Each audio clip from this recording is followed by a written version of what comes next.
فأيوب لما اشتد به البلاء إلى هذه الدرجة مر به رجلان من بني إسرائيل يعرفانه، فقال أحدهما للآخر: لقد أذنب أيوب ذنبا لم يذنبه أحد من خلق الله.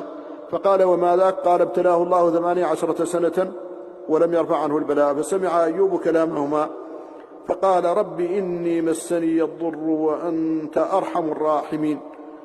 فمن شدة حيائه من الله لم يقل: فارفع الضر عني، وإنما عرض بذلك فقط. والدعاء 3 أقسام: دعاء بالتصريح، ودعاء بالثناء، ودعاء بالتعريض. 3 أقسام، هذا دعاء الأنبياء.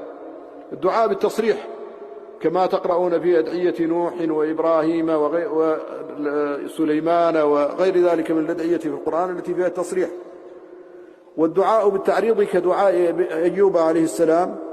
والدعاء بالثناء أي بالثناء عليه فقط، فإنه دعاء لما ثبت عن النبي صلى الله عليه وسلم: أفضل الدعاء دعاء يوم عرفة، وخير ما قلت أنا والنبيون من قبلي: لا إله إلا الله وحده لا شريك له، له الملك وله الحمد وهو على كل شيء قدير. وقد سئل سفيان بن عيينة فقيل له: هذا ثناء لا دعاء؟ فقال: إذا أثنى عليك المرء يوما كفاه من تعرضه الثناء.